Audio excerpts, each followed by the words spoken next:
Bonsoir peuple de Dieu, tous ceux qui me suivent, chrétiens, non chrétiens, je vous salue tous dans le nom de Jésus-Christ.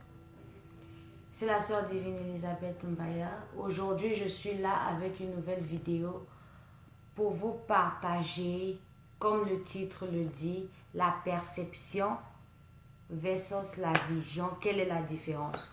C'est un message que l'Éternel a mis dans mon cœur, ça fait un bon bout de temps. Je cherchais à comprendre ce message avant de le rendre public.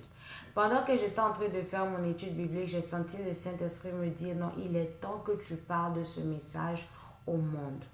Mais avant qu'on commence toute chose, évidemment, nous allons prier. Père, dans le nom précieux de Jésus, je viens te dire merci. Nous nous rassemblons en ton nom, Jésus. Nous ne connaissons rien, mais nous sommes à la recherche de la vérité. Seigneur, dans le nouvel âge, dans le 21e siècle, on a tellement de doctrines, de théories, de concepts, des hypothèses. Nous voulons connaître la vérité qui est Jésus. Jésus, je viens demander ta miséricorde pour toute personne qui vient écouter cette vidéo dans un état abattu, découragé de péché. Laisse que, Seigneur, ces mots puissent réconforter une personne à vouloir se relever et continuer sa marche pour le Christ. Que ton sang nous lave, nous purifie, purifie nos esprits, purifie nos pensées, nos mentalités, de sorte à ce que nous soyons ouverts à ton esprit. Que le Saint-Esprit de Dieu vienne consoler la personne qui me regarde comme il m'a consolé, comme il continue de me consoler dans cette marche chrétienne qui n'est pas à tout moment évidente, mais qui arrive certainement à une fin heureuse. Que ta présence soit avec nous. Merci Seigneur Jésus-Christ. Amen. Pendant que j'étais en train de faire la prière, j'ai senti la pesanteur du Saint-Esprit se déposer sur moi. Le Saint-Esprit est au rendez-vous. Comme vous le savez dans la dernière vidéo, ce n'est pas une blague. Le Saint-Esprit est là pour parler.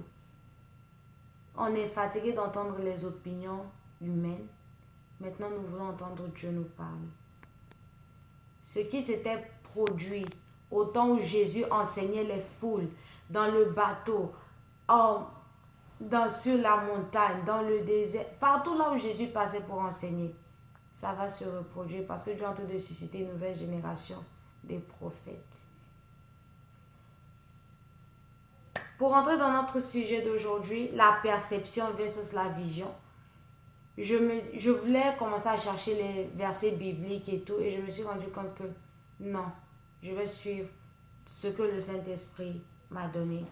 J'ai écrit cela pendant que j'étais en train de faire ma lecture biblique.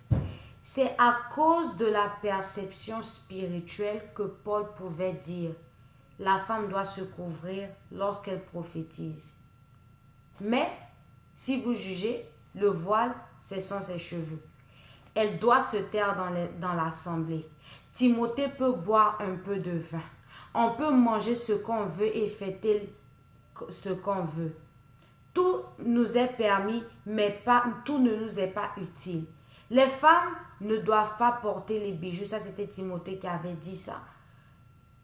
Et ce sont des sujets tellement controversiaux dans l'église que personne n'a une réponse à donner. Et moi, j'ai demandé au Saint-Esprit, Seigneur, qu'est-ce que tu veux nous dire? Qu'est-ce que tu veux nous enseigner? Pourquoi est-ce qu'il y a autant de discorde? Pourquoi est-ce que dans l'église qui est censée être le corps du Christ, nous avons la discorde? Et c'est là où maintenant le Saint-Esprit commence à me parler de la perception contre la vision. Bien-aimé, message numéro 1, il faut arrêter de chercher de nouvelles visions. Et là, je m'adresse aux jeunes serviteurs, aux jeunes serviteurs, ou bien à toute personne, même âgée, qui veut commencer dans le ministère. Dieu a déjà établi des visions. Dieu a déjà donné des visions pour le corps du Christ. La plus grande de toutes les visions, c'est celle de Jésus-Christ. Après, il y a eu les apôtres. Après, il y a eu ceux qui ont commencer le deuxième réveil. Dans le deuxième réveil, nous avons les Billy Graham, les Cerulo, Elisabeth Olangui, beaucoup de personnes que Dieu a suscitées dans le deuxième réveil pour établir des visions. Mais maintenant, nous sommes dans un temps où Dieu nous demande de développer une perception spirituelle. Bien-aimé, le dictionnaire définit la perception, c'est tout simplement l'interprétation. Amen. Nous allons lire ça dans le dictionnaire. Je vais lire ça dans mon dictionnaire anglais. Et je vais faire l'effort de traduire ça en français. Amen. Soyez avec moi. Perception, perception. La perception versus la vision.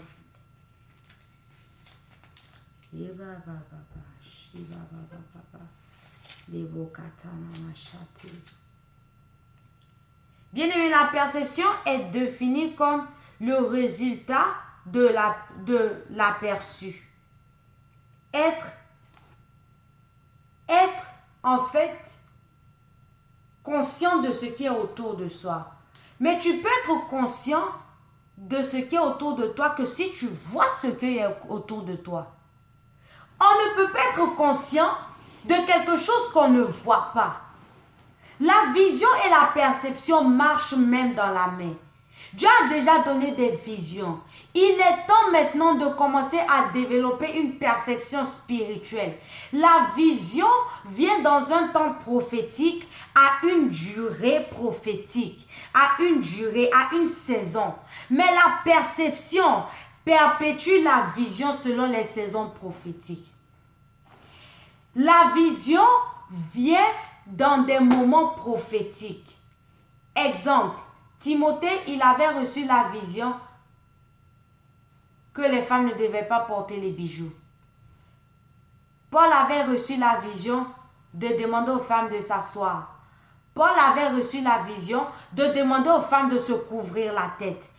Paul avait dit, il ne permet pas à une femme de prêcher dans une assemblée. C'est la vision qu'il avait eue. En général, beaucoup de pasteurs, qu'est-ce qu'ils vous disent? Qu'est-ce que Paul voulait mettre l'ordre dans l'église? Mais quand on dit mettre l'ordre dans l'église, on le fait selon le temps, n'est-ce pas? Selon la culture, selon le contexte. C'est ça la vision. La vision vient dans un temps prophétique. La vision vient dans une période historique prophétique. La perception perpétue la vision. La perception est la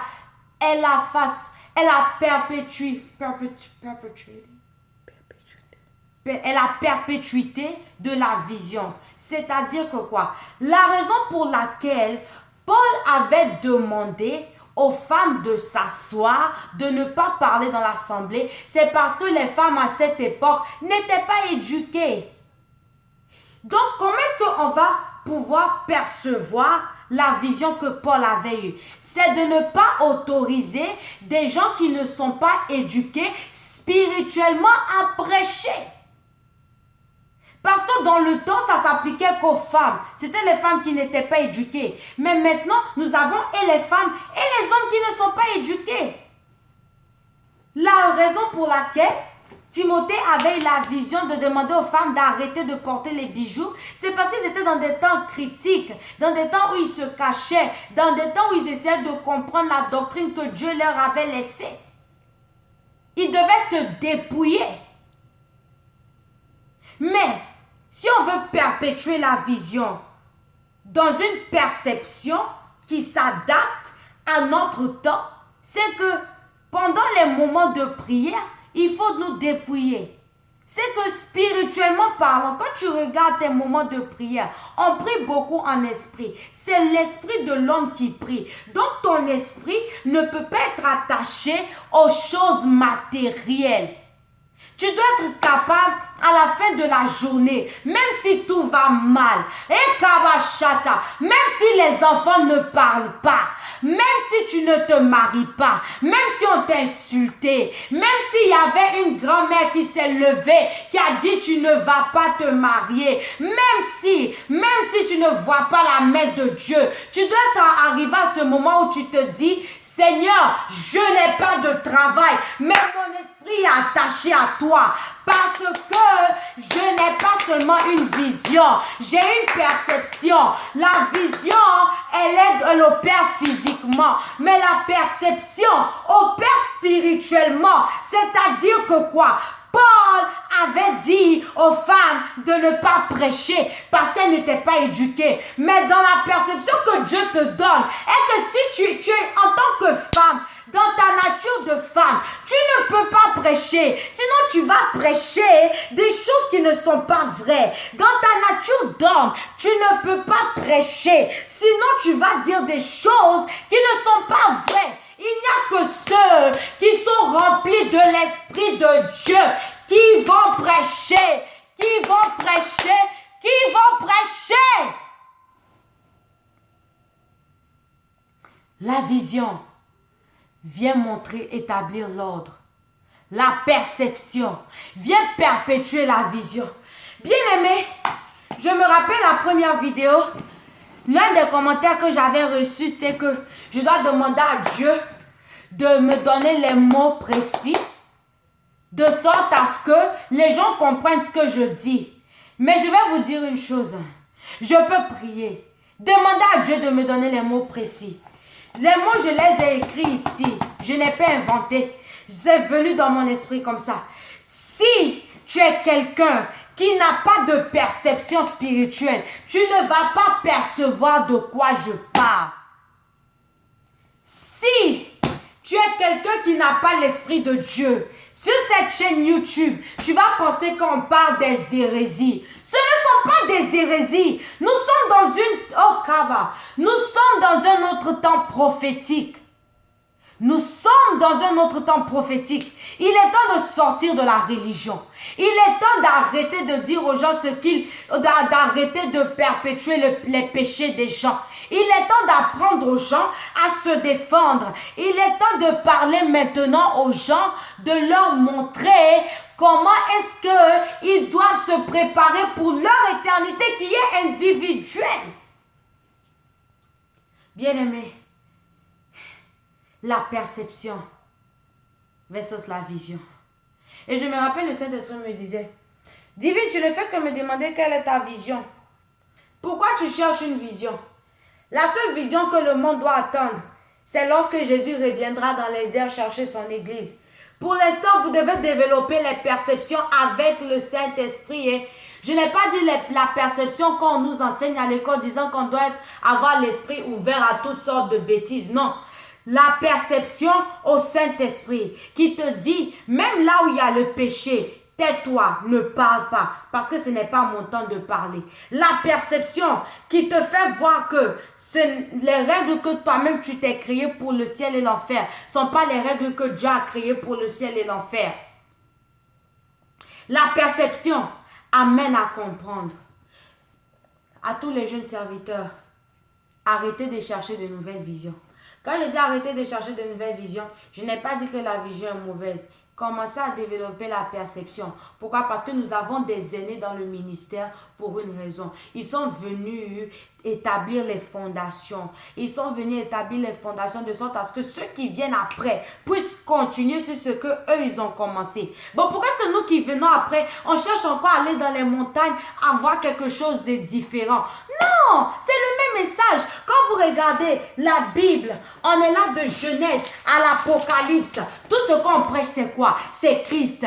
Christ est Dieu. Jésus-Christ est Dieu. Il aime le monde. Il veut sauver le monde. Toutes ces pages-là, ça nous parle de la même chose. Ça nous parle de la même chose. Tous les cahiers qu'on écrit, les cahiers, on les écrit des révélations. C'est la même chose. Préparez-vous pour vos éternités. On doit se préparer. On développe une perception. Vous savez, tout le monde peut avoir une même vision. Si tu tu vas dans une église, tu auras comme tendance à comprendre que tout le monde a une vision. Mais tout le monde ne peut pas avoir la même perception. Et je vais finir par cet exemple. Le Saint-Esprit me montra quelque chose. Il me montre un corps qui est démembré. Et il me dit, ça c'est le corps du Christ. Le corps du Christ est démembré. Et moi je dis, mais comment faire pour reconnecter? Je cherche à comprendre comment faire pour reconnecter les membres du corps du Christ. Et Dieu m'a dit, il est temps que vous appreniez à respecter ce que j'ai, le travail qui a déjà été fait par les généraux. Connectez-vous à leur onction. Connectez-vous à leur onction. Développez une perception. De sorte à ce que de la même façon que le pied vient travailler avec la main, qui vient aider à gratter la tête. Les différentes perceptions que nous allons développer dans ce temps de la fin vont aider à reconstruire le corps qui est Jésus-Christ, qui va tenir dans ce temps de la fin. Bien aimé, je vous dis, toutes les églises, vous m'écoutez, c'est zéro. Si vous pensez qu'en s'attaquant les uns les autres, dire que oh non, là-bas, là-bas, là-bas, alors que ce sont des visions de Dieu, on va réussir, vous êtes en train d'envoyer vos fidèles en enfer. Pourquoi? Parce que on n'arrive pas à discerner les temps prophétiques. Je ne clame pas avoir, I don't claim to have the truth. Je ne pense pas que je connais la vérité absolue. Mais une chose que je sais, c'est que Dieu m'a donné cette parole pour venir parler à quelqu'un, pour venir parler à un pasteur, à un bishop, à un diacre. Et je sais que le Saint-Esprit qui m'a parlé va vous révéler. Ne regardez pas la vidéo seulement pour regarder et pour dire, avoir peur. Oh non, on va en enfer. Prenez la vidéo, vous dites, Saint-Esprit, voici ce que Divine a dit. Qu'est-ce que tu nous dis? Et le Dieu qui m'a parlé va vous parler. Que Dieu vous bénisse. Je vous aime dans l'amour du Christ.